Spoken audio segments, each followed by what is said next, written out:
Hello students, कैसे हैं आप सभी।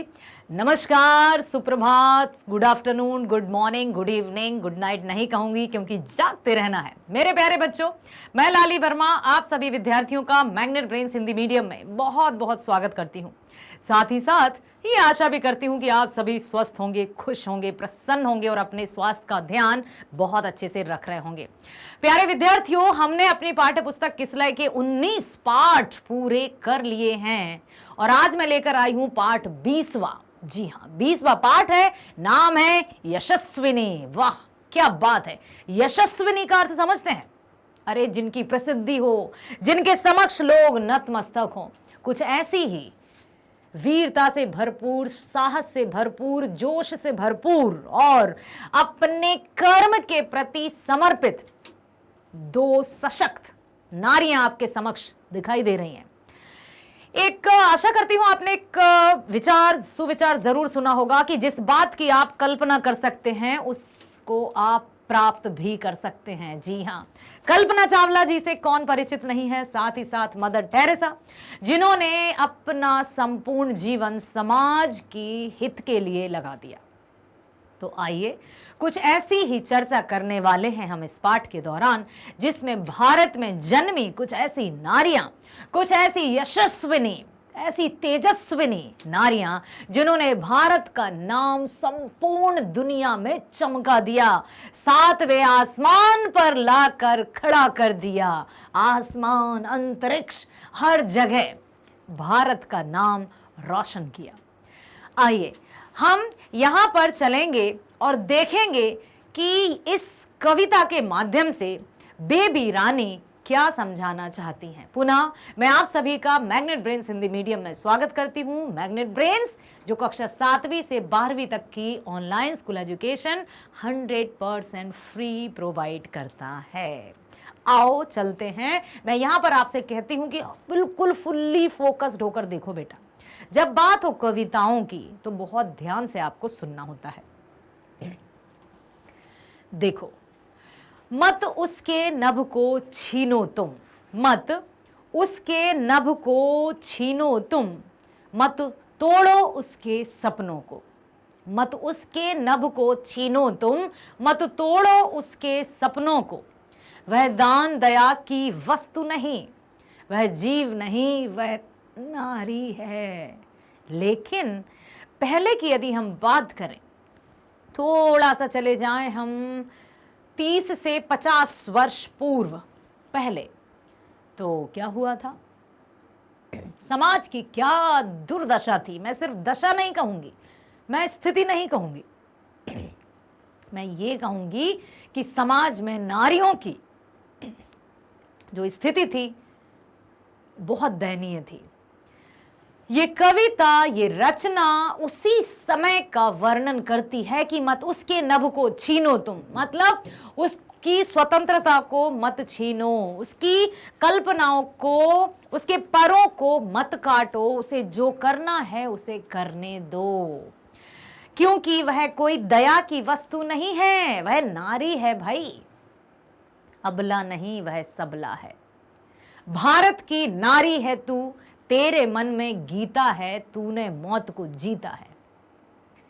और फिर वही कि चरित्र जब पवित्र है तो क्यों है ये दशा तेरी, चरित्र जब पवित्र है तो क्यों है ये दशा तेरी। ये पापियों को हक नहीं कि ले ये परीक्षा तेरी, ये पापियों को हक नहीं कि ले ये परीक्षा तेरी। लेकिन नहीं, समाज तो पुरुष वर्चस्व था, जहां पर उसने नारी को वस्तु समझा। उसे लगा कि नारी तो हमारे हाथ की कठपुतली है, हम जैसा इसको नचाएंगे ये नाचेगी। अशिक्षा, शिक्षा तक उसके पांव नहीं पहुंचने दिए, शिक्षा तक उसको भेजा नहीं गया, क्योंकि समाज में उन तथा कथित ठेकेदारों को यह डर था कि यदि नारी पढ़ गई तो वो हमारे साथ तर्क वितर्क करेगी और उसको हकीकत का सामना करना पड़ेगा, या फिर हमारे साथ तर्क वितर्क करेगी और सच्चाई का पता चलेगा तो हम फिर उसके सामने कैसे अपने आप को बड़ा दिखा पाएंगे। बस इसी डर से पुरुष स्त्रियों को शिक्षा से वंचित रखने लगा।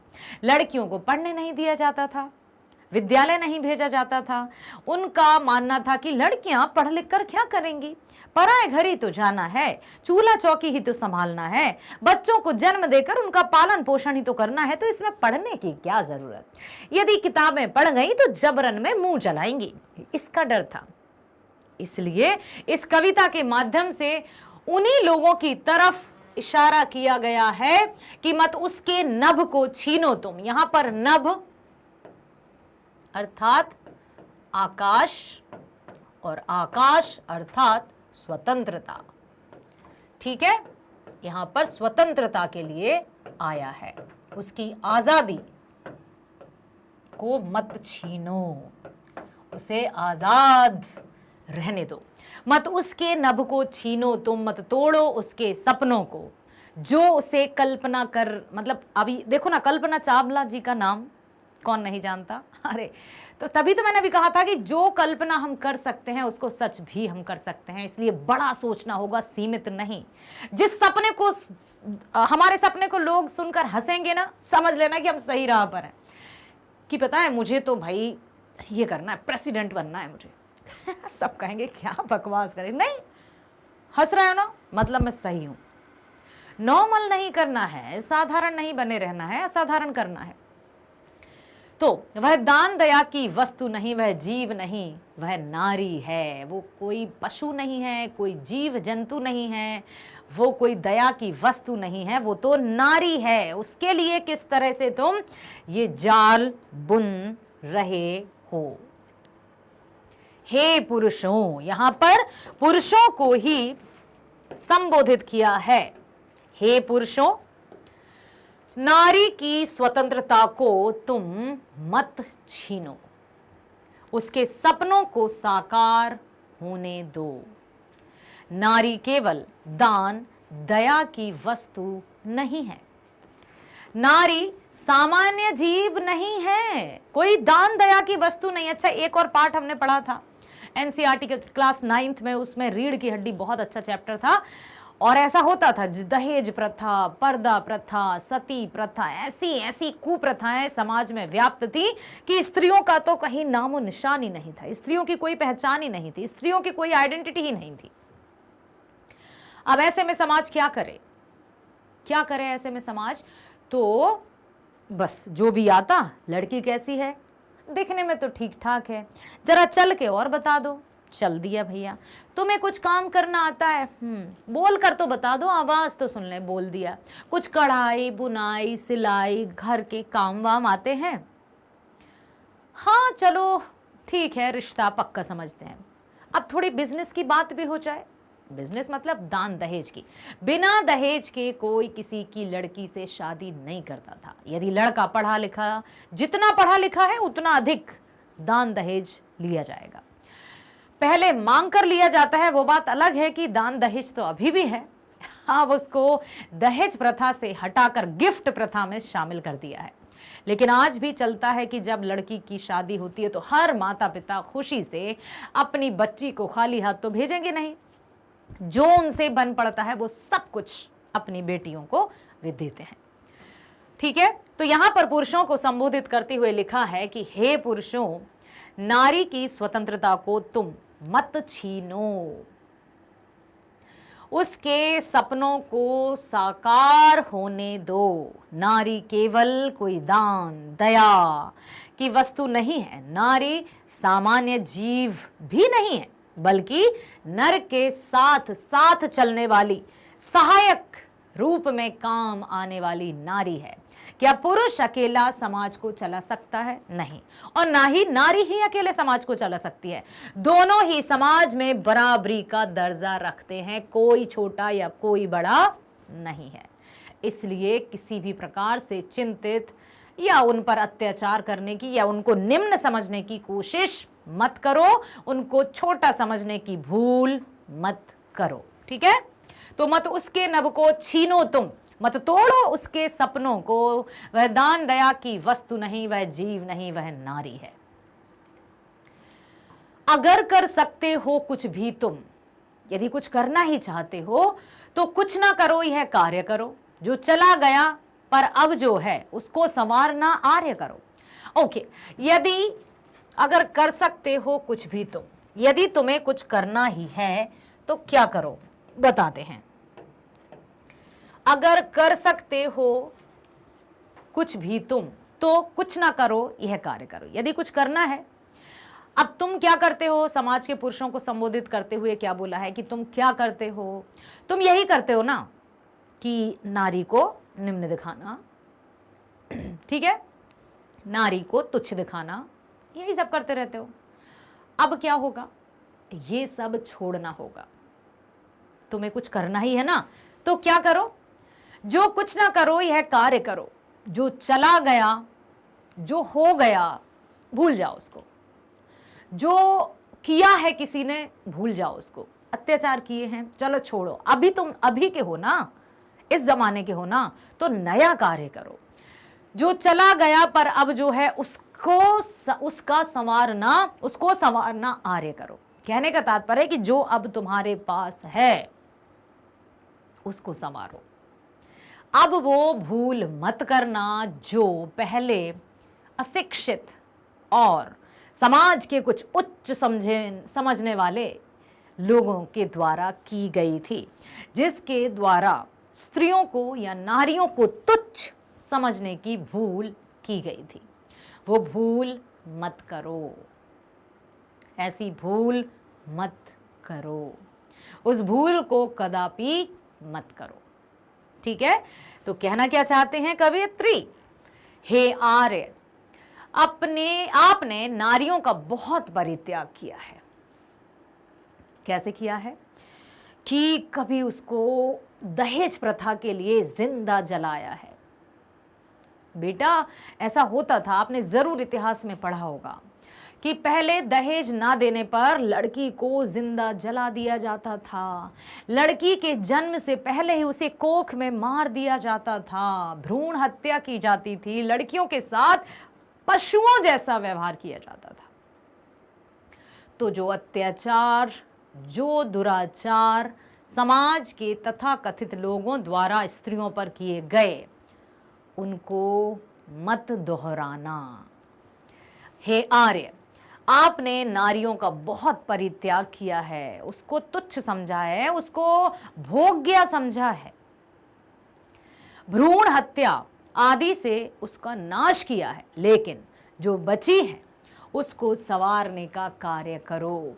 अब नारी का सम्मान करो, क्योंकि स्त्री में वो सहन शक्ति है जो दुनिया में किसी के पास नहीं। स्त्री एक नया जीवन देती है। सोचो आप, 9 महीने कोख में रखकर एक नई जान को जन्म देती है, एक नए प्राणी को इस धरा पर लेकर आती है। उससे अधिक सहन शक्ति भला किस में हो सकती है। तो जो हो गया उसको भूल जाओ, जो अत्याचार, जो दुराचार लोगों द्वारा किए गए हैं उनको भूल जाओ। नए सिरे से जो बचा है उसके सम्मान की रक्षा करो, उसका मान सम्मान करो। आपने अवश्य सुना होगा, यत्र नार्यस्ति पूजन्ते रमन्ते तत्र देवता। जहां नारी की पूजा होती है, पूजा कहने का, पूजा यहां पर मान सम्मान इससे है, ठीक है। तो यत्र नार्यस्ति पूजन्ते रमन्ते तत्र देवता, जहां नारी का सम्मान होता है वहां देवता निवास करते हैं। इसलिए अब उसका तुम्हें मान सम्मान करना होगा। किसी भी तरह से उसके मान सम्मान स्वाभिमान को ठेस ना पहुंचे, इस बात का ध्यान अब तुम्हें रखना होगा। द्रौपदी का सुना होगा आपने, चीरहरण के बारे में सुना होगा आपने, सीता की अग्नि परीक्षा के बारे में आपने सुना होगा। सीता, मां सीता, जो स्वयं साक्षात देवी लक्ष्मी का रूप थी, उनको भी समाज के लिए अग्नि परीक्षा से गुजरना पड़ा। द्रौपदी 5 पति थे, लेकिन भरी सभा में उसको भी अपमानित किया गया इस दुष्ट समाज द्वारा। लेकिन परिणाम क्या निकला? जो सत्य है वो सर्वत्र है।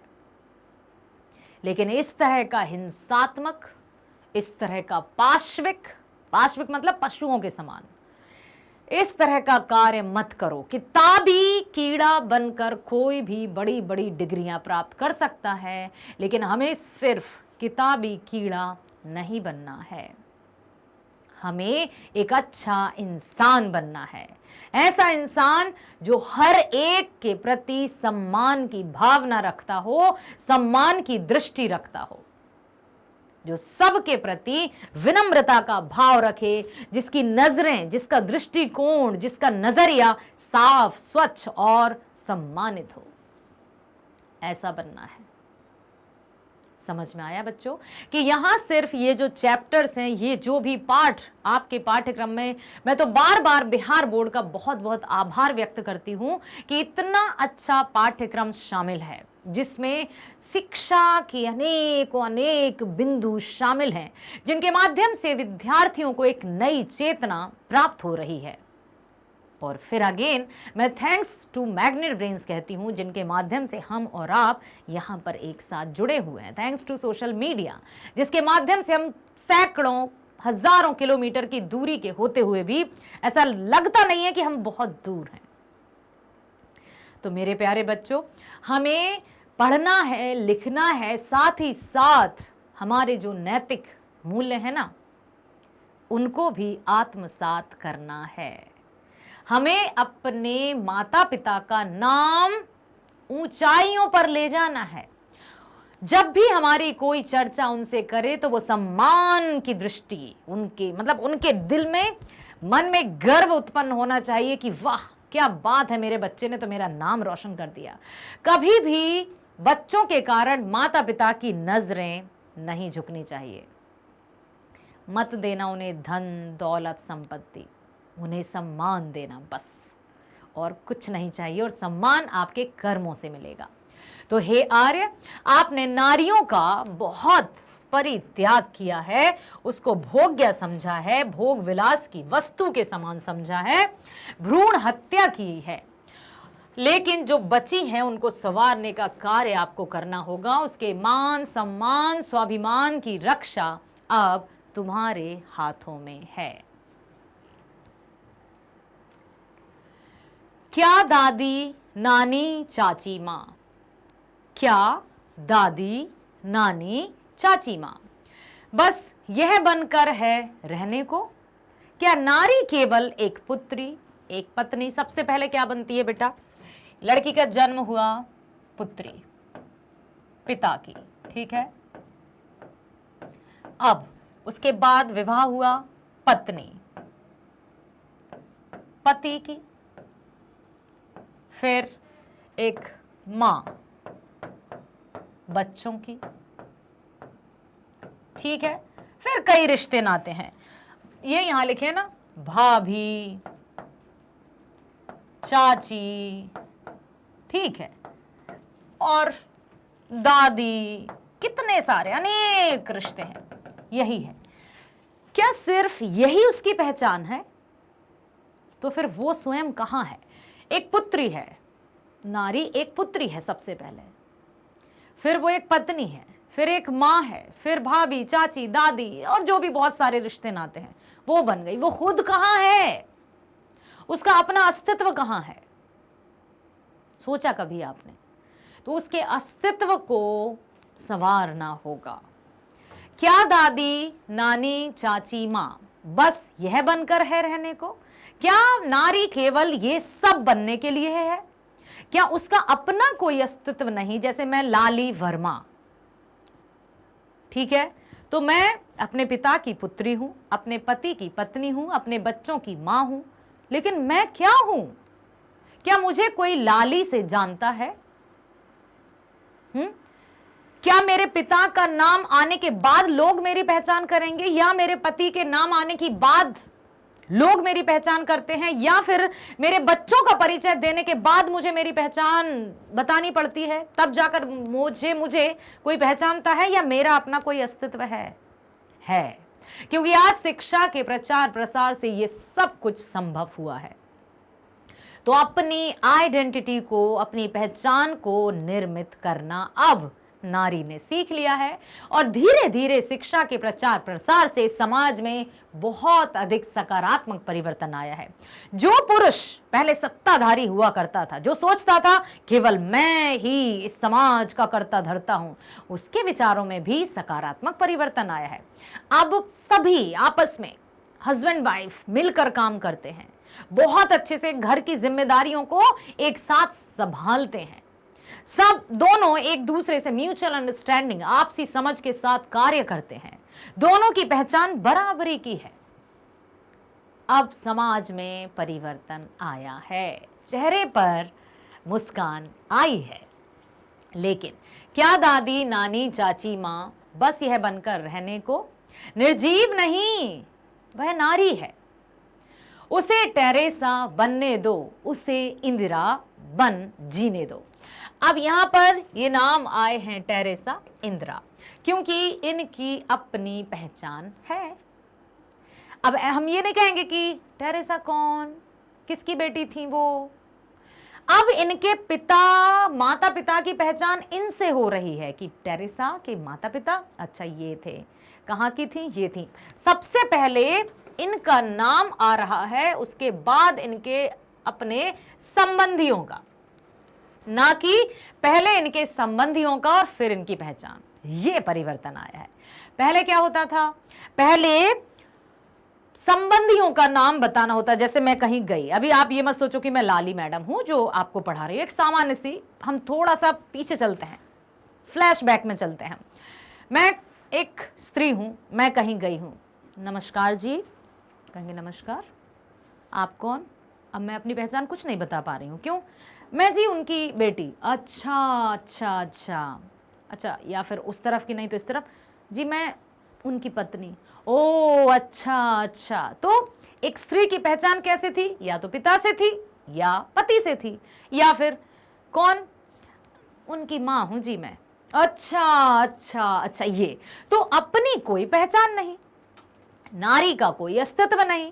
समाज में पुरुषों की सत्ता थी, शिक्षा से दूर नारी थी, रिश्ते नातों में बंधी नारी थी।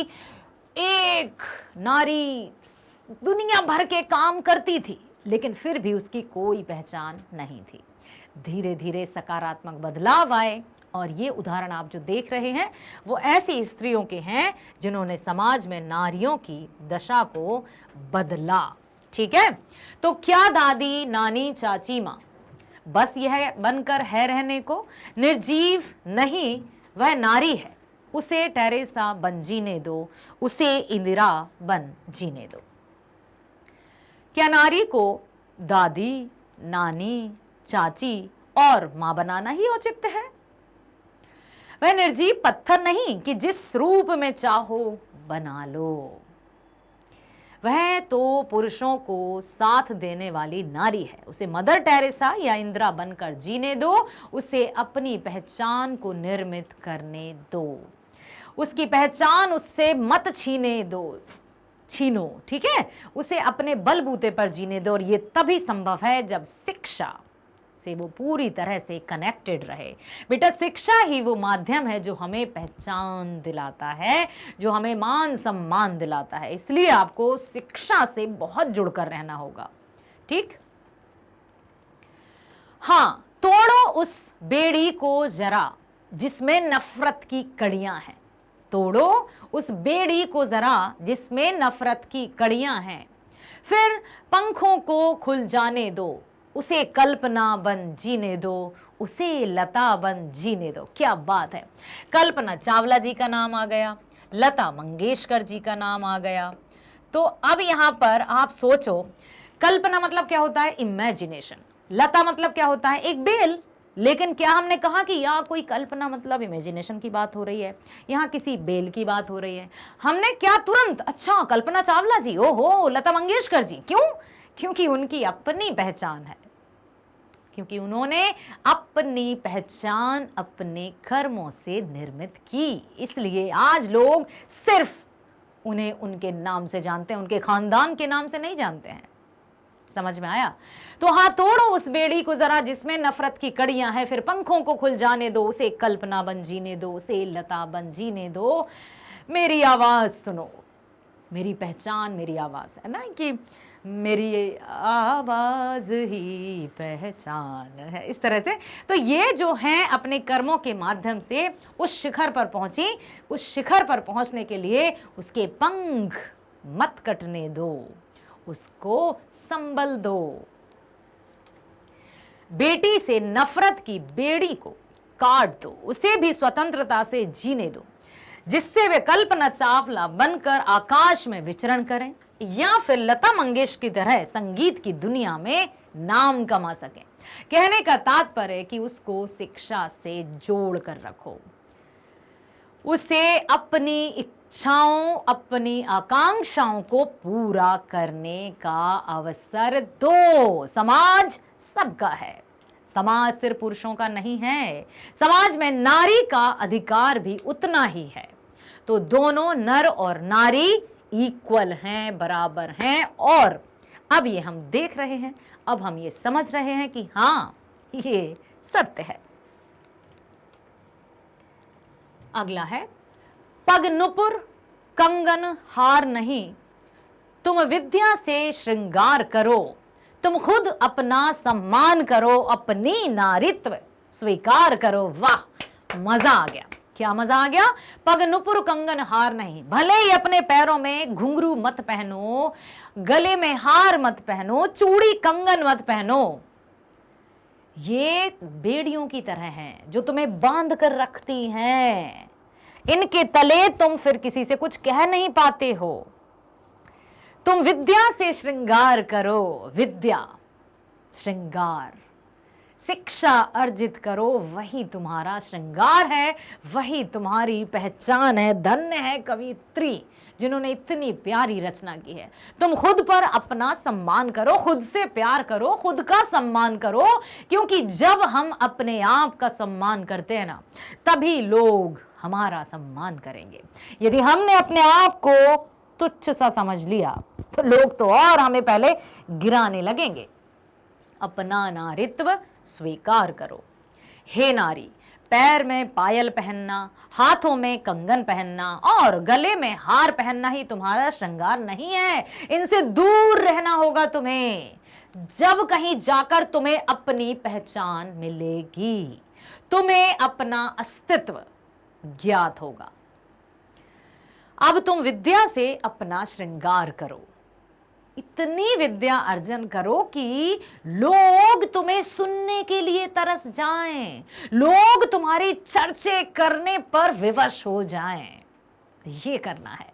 तुम अपने आप को सम्मान करो, अपने आप का सम्मान करना है, तुम्हें स्वाभिमान के साथ जीना है, क्योंकि शिक्षा से तुम्हारा श्रृंगार होगा तो तुम किसी के समक्ष झुकोगी नहीं। अपनी बात को, अपने तर्कों से उसका जो भी तुम्हारे समक्ष होगा ना, उसका मुंह बंद कर दोगी। तो तुम अपने आप का सम्मान करो, अपने नारित्व गुण को स्वीकार करो, अर्थात नारी होने का गौरव प्राप्त करो। नारी सम्माननीय है, नारी गौरवान्वित है, और बिल्कुल मुझे अपने नारी होने पर गर्व है। मैं गर्व से कहती हूं कि मैं एक स्त्री हूं। बिल्कुल मैं मतलब बार बार थैंक्स कहती हूं प्रभु को कि मुझे एक स्त्री बनाया। सच में मुझे गर्व है मुझ पर। चलते हैं शब्दार्थ तरफ। आर्य श्रेष्ठ, बेड़ी जंजीर, पग पैर, नुपुर पायल। जो हार कंगन चूड़ी पायल गहने जेवर यही सब करते रहेंगी ना, तो वो गुलामी बनी रहेंगी। शिक्षा का श्रृंगार करना है जो हमारी वास्तविक पहचान है। बहुत बढ़िया मेरे प्यारे बच्चों, और मैं बहुत सभी को संबोधित करते हुए यही कहती हूं कि अपने आप की पहचान को, अपनी आइडेंटिटी को कभी खोने मत देना। अपनी आइडेंटिटी का निर्माण खुद करना, अपने कर्मों से अपनी पहचान करवाना, इतने अच्छे से शिक्षा अर्जित करना कि पूरे संसार में आप जगमगाते झिलमिलाते तारों की तरह चमक उठो। बस यही हमारी कामना है। बने रहना हमारे साथ मैग्नेट ब्रेन्स पर। मिलते हैं अगले वीडियो में। स्वस्थ रहना, खुश रहना। Bye, love you all.